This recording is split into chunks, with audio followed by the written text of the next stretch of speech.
हमेशा के लिए बदल सकती है, क्योंकि पाकिस्तान को अपने समुद्र के तल में पूरे विश्व का चौथा सबसे बड़ा ऑयल रिजर्व मिल गया है। पाकिस्तानी समंदर में दुनिया के चौथे बड़े तेल और गैस के ज़खायर का इंकशाफ हुआ है। The crisis-hit country has found new hope at the bottom of the sea. Pakistan का मुस्तकबिल रोशन होने की उम्मीद। A blue water economy, that's how Pakistani officials are describing the major oil and gas deposits found in the country's territorial waters. Some estimates put the discovery as the world's fourth largest reserves. 7 सितंबर 2024 वो दिन जिसका इंतजार पाकिस्तानी सरकार सालों से कर रही थी। दरअसल पिछले 3 सालों से पाकिस्तान और उसका एक दोस्त मुल्क पाकिस्तानी टेरिटोरियल वाटर्स में ज्योग्राफिकल सर्वे कर रहे थे। सितंबर की शुरुआत होते ही एक्सप्लोरेशन टीम्स गहरे समुद्र में खोजबीन करने लगी और तभी 7 सितंबर की सुबह एक्सप्लोरेशन के बीच में ही उनके सोनार रेडार पर अचानक से कुछ हलचल होने लगी। रेडार पर काफी स्ट्रॉन्ग सिग्नल्स मिल रहे थे, जिससे पूरी टीम का ध्यान एकदम से उस पर पड़ने लगा। एक्सप्लोरेशन चीफ को उस सिग्नल को चेक करने के लिए बुलाया गया और उन्होंने वही बताया जिसका पूरी टीम बेसब्री से इंतजार कर रही थी। उन्हें फाइनली वो जैकपॉट हाथ लग चुका था, जिससे सिर्फ नेशनली नहीं बल्कि इंटरनेशनल मीडिया का तक ये मानना है कि पाकिस्तान की तकदीर हमेशा के लिए बदल सकती है, क्योंकि पाकिस्तान को अपने समुद्र के तल में पूरे विश्व का चौथा सबसे बड़ा ऑयल रिजर्व मिल गया है। पाकिस्तान का मुस्तकबिल रोशन होने की उम्मीद मिली है। पाकिस्तानी समंदर में दुनिया के चौथे बड़े तेल और गैस के ज़खायर का इंकशाफ हुआ है। The crisis-hit country has found new hope at the bottom of the sea. A blue water economy, that's how Pakistani officials are describing the major oil and gas deposits found in the country's territorial waters. Some estimates put the discovery as the world's fourth largest reserves. लेकिन एक minute, इस खबर को सुनकर आपको deja vu जैसा महसूस नहीं हो रहा है?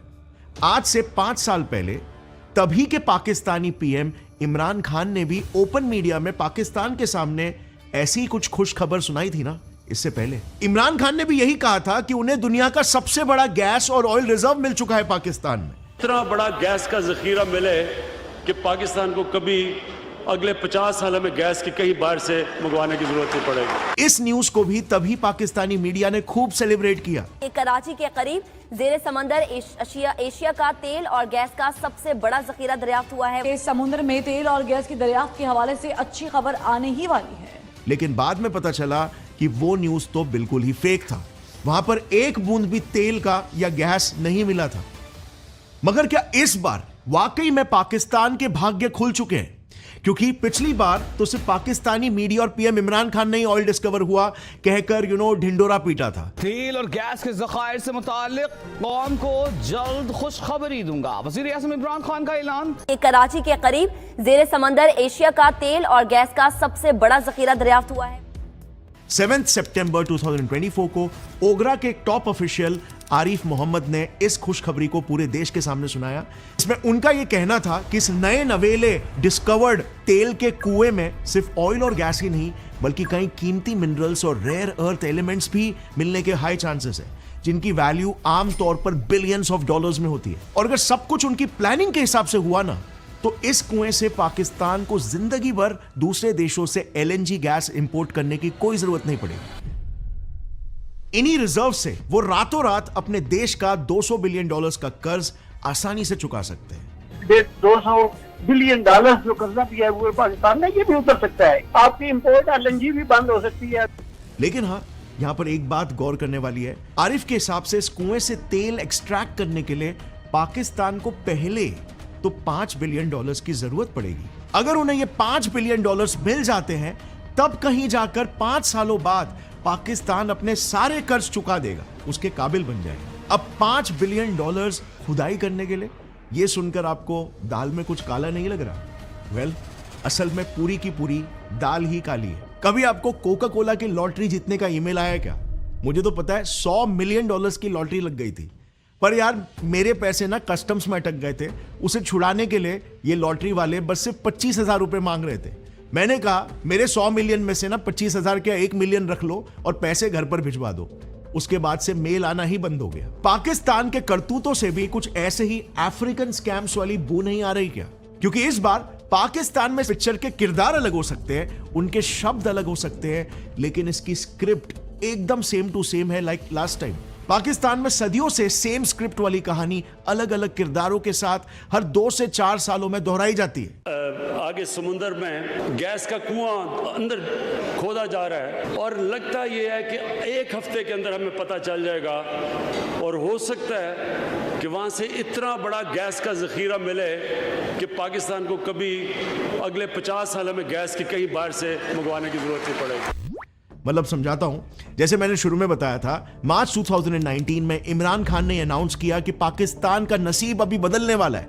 उनके हाथ जैकपॉट लग चुका है। एक्सन मोबिल नाम की ऑयल कंपनी को पाकिस्तानी वाटर्स की ड्रिलिंग एरिया केकरा 1 में ऑयल और गैस रिजर्व्स मिल चुके हैं। बट पीएम जैसे इंसान के स्टेटमेंट के बाद भी ड्रिलिंग कंपनी से कोई ऑफिशियल स्टेटमेंट नहीं आया। बाद में पता चला जिस केकरा 1 ऑयल सेक्टर की इमरान खान बात कर रहे थे, वहां पर कोई ऑयल रिजर्व्स नहीं था। सेम स्टोरी 2013 में भी हुई थी। तभी पाकिस्तान के पेट्रोलियम मिनिस्टर ने अनाउंस कर दिया था कि उनको सिंध प्रोविंस में सिग्निफिकेंट गैस रिजर्व्स मिल चुके हैं और इससे देश के गैस इंपोर्ट्स बहुत कम हो जाएंगे। लेकिन एक्सप्लोरेशन शुरू होने के बाद पता चला कि वहां पर गैस इतनी कम क्वांटिटी में मिला था कि प्रॉफिट तो भूल जाओ, उसे एक्सट्रैक्ट करने में खर्चा दुगना लग जाएगा। मतलब 4 आने की मुर्गी और 12 आने के मसाले का हिसाब हो जाएगा। प्लस उसका एक्सट्रैक्शन भी बहुत रिस्की था और ये कोई 1-2 बार भी नहीं हुआ है। ये लिस्ट देखो, पाकिस्तान में ऑयल मिलने की खबरें आज से नहीं 1960s से चलती आ रही है। अब तक ऐसे 14 so called oil wells Pakistani समुंदर में मिल चुके हैं। इसमें से सिर्फ इस एक को छोड़कर किसी में भी आज तक ऑयल या गैस नहीं मिला है, अनफॉर्चुनेटली। अब आपको सवाल आया होगा कि फिर क्यों पाकिस्तानी लीडर्स बार बार तेल मिलने का हाइप क्रिएट कर रहे हैं। इतना हाइप तो यार पीआर वाले भी क्रिएट नहीं करते सोशल मीडिया में। सो माजरा समझने के लिए ना जरा इन चार्ट्स को देखना, सब समझ में आ जाएगा। बेसिकली पाकिस्तान की ये हिस्ट्री रही है। जब भी उनके यहां पर एनर्जी क्राइसिस चल रहा हो, आईएमएफ से बेल आउट यानी कि और पैसे लेना हो, एंटी गवर्नमेंट प्रोटेस्ट चल रहे हो, या फिर इन्वेस्टर्स को बताना हो कि उनकी जमीन में पोटेंशियल रिसोर्सेस है, इसीलिए आओ और पाकिस्तान में पैसे लगाओ, तो उनकी सरकार यही तेल और गैस मिलने वाला स्कैम हर बार दोहराती रहती है। खुद ही देख लो, 2019 में जब पीएम इमरान खान ने अनाउंस किया था, तभी पाकिस्तान में सीवियर एनर्जी क्राइसिस चल रहा था। साथ ही में एंटी गवर्नमेंट प्रोटेस्ट भी चल रहे थे और साथ ही में पाकिस्तान आईएमएफ से $6 बिलियन का बेल आउट पैकेज भी मांग रहा था। 2013 की भी अगर बात करें तो एनर्जी क्राइसिस चल रहा था और $6.6 बिलियन का आईएमएफ लोन मिला था। दशकों से पाकिस्तान की यही रीत रही है। कई अलग अलग पार्टीज आई, कई अलग अलग सरकारें आई और चली गई, मगर सभी ने पाकिस्तान की आवाम की आंखों में खूब धूल झोंका। उनके देश में चले आ रहे क्राइसिस से ध्यान भटकाने के लिए ऐसे हथकंडे अपनाए जिससे ऐसा महसूस हो आवाम को कि हमारे आगे का फ्यूचर ब्राइट है। मतलब जरा सोचो, हर 2 से 3 सालों में इनको मिलियंस ऑफ डॉलर्स आईएमएफ से मिलते हैं। $3 billion loan for Pakistan. Around $6 billion. $7 billion over the next 37. पैसे जाते कहां पर है? इनकी इकोनॉमी स्टेबल होना तो छोड़ो, एक क्वार्टर में पॉजिटिव ग्रोथ भी नहीं दिखा पा रही है। अब हमारे देश भारत में भी ऐसी परिस्थिति आई थी पास्ट में, लेकिन हमने उस परिस्थिति से सीख ली। आखिरी बार हमने 1991 में आईएमएफ से मदद ली थी और उसके बाद चाहे किसी भी पार्टी की सरकार आए, उनकी जो भी विचारधारा रही हो, पर 1991 के बाद से हमारे देश को किसी के भी हाथ जोड़ने नहीं पड़े। लेकिन पाकिस्तान भगवान ही जाने क्यों अपनी गलतियों से नहीं सीख ले रहा है। इस साल के शुरुआत में ही उनके पेट्रोलियम मिनिस्टर ने पब्लिकली इंटरनेशनल इन्वेस्टर्स से यह अपील की थी कि पाकिस्तान को नए ऑयल और गैस वेल्स की तलाश करने के लिए $30 बिलियन की जरूरत है। $30 बिलियन, जरा अमाउंट तो सोचो। ये इतना बड़ा अमाउंट है कि पाकिस्तान के अब तक के सबसे बड़े प्रोजेक्ट सीपेक प्रोजेक्ट, जिसमें चाइना इन्वेस्टर था, उससे भी बड़ा अमाउंट है ये। अब हो सकता है कि ये वाली डिस्कवरी सच हो, क्योंकि पाकिस्तानी अथॉरिटीज और इंटरनेशनल मीडिया भी इन क्लेम्स को सपोर्ट कर रही थी। बट ओगरा के ऑफिशियल मोहम्मद आरिफ खुद ही बोल रहे हैं कि इसकी कोई भी गारंटी नहीं है कि रिजर्व्स हमारे एक्सपेक्टेशन से मीट करेंगे। उनका यह कहना है कि जब तक हम उन रिजर्व्स को एक्सप्लोर नहीं कर लेते, तब तक हमारी एक्साइटमेंट बिल्कुल स्पेक्युलेटिव ही है। बट ये कहकर वो इन्वेस्टर्स से पैसे जरूर मांग रहे हैं, देश की जनता को एक मे बी झूठा दिलासा जरूर दे रहे हैं। सो बेसिकली वो ये बताने की कोशिश कर रहे हैं कि तेल मिलेगा कि नहीं इसकी कोई गारंटी नहीं है, पर उसको ढूंढने के लिए हमें $5 बिलियन चाहिए। और इसीलिए हमने भी अपने तरफ से थोड़ी और रिसर्च की और हमें एक न्यूज़ 18 की एक्सक्लूसिव रिपोर्ट मिली। न्यूज़ 18 ने Pakistan oil and gas development company के टॉप ऑफिशियल्स का एक एक्सक्लूसिव सीक्रेट इंटरव्यू लिया था। उसमें उन ऑफिसर्स ने यह बताया कि जो सर्वे क्लेम किया जा रहा है ना, वो बस एक साइस्मिक असेसमेंट था। यानी कि वो सर्वे कोई ऑयल डिस्कवरी वाला सर्वे नहीं था, बल्कि अर्थक्वेक जोन्स का पता लगाने वाला सर्वे था, जो सर्वे बिल्कुल भी नहीं बताता है कि नीचे ऑयल रिजर्व्स है भी कि नहीं। अब हो सकता है उनके सोनार रेडार में जो हलचल हो रही थी वो कोई ग्राउंड डिप्रेशन की होगी, जिसे देखते ही बिना प्रॉपर जांच किए वापस गवर्नमेंट ने चिल्लाना शुरू कर दिया, वापस से वही नैरेटिव पेश करना शुरू कर दिया लोगों के सामने। क्योंकि देखो, दिसंबर 2022 में खुद उनके पेट्रोलियम डिवीजन के रिपोर्ट में साफ साफ ये लिख कर आया कि पाकिस्तान की onshore oil and gas reserves, यानी कि जमीन पर जितने भी गैस और ऑयल के रिजर्व्स हैं ना, वो 80% एग्जॉस्ट हो चुके हैं। और इसीलिए उनकी सरकार को अब समुद्र में तेल और गैस ढूंढना पड़ेगा। लेकिन डीप सी में भी इनको कुछ नहीं मिलने वाला है, क्योंकि कुछ साल पहले ही चाइनीज जियोलॉजिकल सर्वे ने पाकिस्तानी टेरिटोरियल वाटर्स में 14 ड्रिल्स किए थे और उन्हें इस सर्वे से यह पता चला था कि उनके सी फ्लोर में जो हाइड्रोकार्बन्स है ना, उनका चार्ज बहुत ही ज्यादा कम है, जिससे ऑयल रिजर्व बन ही नहीं सकता। और पाकिस्तान की जनता खुद उनके सरकार के इस स्कैम से बहुत अच्छे से वाकिफ भी है।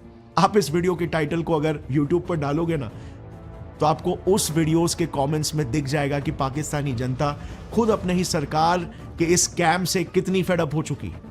मुझे ऐसा लगता है ना कि ये हमारे साथ ना एक गेम खेलते हैं, लाइक वो जैसे मतलब मछली का शिकार करते हैं ना, हमारे साथ नहीं, इन्वेस्टर्स के साथ। जनता क्या, खुद ऑयल कंपनीज भी पाकिस्तान में तेल खोजने के लिए इंटरेस्टेड ही नहीं है। रिसेंटली जब पाकिस्तान ने उनके 18 ऑयल एंड गैस ब्लॉक्स यानी एरियाज में ऑयल एक्सप्लोरेशन के लिए बिडिंग बुलाई थी, और तब भी एक भी इंटरनेशनल बिडर ने पाकिस्तान में इंटरेस्ट नहीं दिखाया।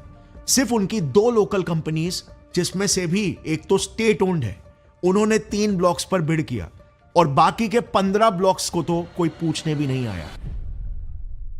इसका कारण सिर्फ यह बात नहीं है कि पाकिस्तान की जमीन पर तेल नहीं है। एक्चुअली में 2 ऐसी और वजहें हैं जिससे पाकिस्तान में कोई कंपनी आना ही नहीं चाहती। पहली वजह यह है कि फॉरेन इन्वेस्टर्स और उनकी कोई इन्वेस्टमेंट पाकिस्तान में बिल्कुल भी सेफ नहीं है, बिकॉज ऑफ टेररिस्ट अटैक्स। अक्टूबर 7, 2024 को सेपरेटिस्ट बलोच लिबरेशन आर्मी ने पाकिस्तान के जिन्ना इंटरनेशनल एयरपोर्ट पर चाइनीज वर्कर्स और इंजीनियर्स पर अटैक कर दिया। China has asked Pakistan to thoroughly investigate the truth, hold the perpetrators accountable, and give them severe punishment. Beijing has also asked Islamabad to protect the safety of Chinese personnel, institutions, and projects. अक्टूबर 12, 2024 को BLA ने coal mine में काम करने वाले अफगानी workers पर attack कर दिया। इससे पहले मार्च में TTP ने डासू हाइड्रो पावर प्रोजेक्ट पर काम करने वाले 5 चाइनीज नेशनल्स को जान से मार दिया। The group led by the Chinese Foreign Ministry arrived in Islamabad last Friday. The bus was carrying workers to the Dasu hydropower project, some 190 kilometers north of Pakistan's capital Islamabad, where the blast occurred. पिछले 1 साल में करीब 100 Chinese nationals को Pakistani terrorist ने मार गिराया, क्योंकि उन सेपरेटिस्ट का मानना यह है कि बाहर से आए लोग उनके देश के रिसोर्सेज उनसे छीन रहे हैं और उन्हें एक्सप्लॉइट कर रहे हैं। पिछले साल 2023 में ही ऐसे 129 टेररिस्ट अटैक्स पाकिस्तान में हो चुके हैं, जिससे आज बाहर की कंपनीज यहां पर काम करने से डर रही है। दूसरा बड़ा कारण है पाकिस्तान की सरासर दादागिरी और 420। पाकिस्तान में करप्शन सबसे बड़ी प्रॉब्लम है, यह हर कोई जानता है। जब भी कोई इंटरनेशनल कंपनी इस देश में कोई कॉन्ट्रैक्ट लेकर काम शुरू करती है, तब ये लोग उनके साथ 2 स्कैम्स करते हैं। सबसे पहला तो या तो काम खत्म होने के बाद कंपनी को बिना पैसे दिए देश से भगा देते हैं, जैसे 2008 में जब इनके देश में एनर्जी क्राइसिस शुरू था, तब पाकिस्तान ने इलेक्ट्रिसिटी जनरेशन का कॉन्ट्रैक्ट एक टर्किश कंपनी को दिया, जिस कंपनी का नाम था कारके काराडेनिज इलेक्ट्रिसिटी कंपनी। इस कंपनी ने उन्हें इलेक्ट्रिसिटी जनरेट करके भी दिया। सब कुछ अच्छे से हो गया, और फिर जब पैसे देने की बारी आई, तब KKEC पर उनकी सुप्रीम कोर्ट में केस फाइल हो गया, और उन पर यह आरोप लगाए गए कि उस कंपनी ने फ्रॉड करके कॉन्ट्रैक्ट लिया था। इसके बाद पैसे मिलना तो दूर, कंपनी के एसेट्स भी पाकिस्तान में जब्त कर लिए गए, और फिर अंत में KKEC company international court of arbitration में गई, जहां पर पाकिस्तान को दोषी पाया गया और उन्हें उस कंपनी को $1.2 बिलियन का फाइन भरने बोला। अब यह कोई इकलौता केस नहीं है, बल्कि ऐसा 4 बार हो चुका है जब इंटरनेशनल कोर्ट ने पाकिस्तान को फटकार लगाई। लेकिन एक और चीज यहां पर, सभी कंपनीज को पाकिस्तान भगाता नहीं है। पाकिस्तानी ऑफिशियल्स कुछ कंपनीज के साथ मिलकर ही स्कैम कर लेते हैं और अपनी ही जनता को लूट लेते हैं। जैसे 2017 में एक स्कैम पकड़ा गया था, उसमें गवर्नमेंट ऑफिशियल्स ने ऑयल कंपनीज को एक्सप्लोरेशन का लाइसेंस इशू किया और जब उस एक्सप्लोरेशन में ऑयल मिल गया तब उन्होंने गवर्नमेंट को रिपोर्ट करने की जगह पर उल्टा आपस में मांडवली करके उस ऑयल को बेच दिया। इन टोटल ऑफिशियल्स ने 86 बिलियन रुपीस का फ्रॉड किया था। एंड नॉट सो सरप्राइजिंगली ऐसे ऑयल इंडस्ट्री से रिलेटेड उनके यहां पर स्कैम्स हर साल होते हैं। Thanks for watching.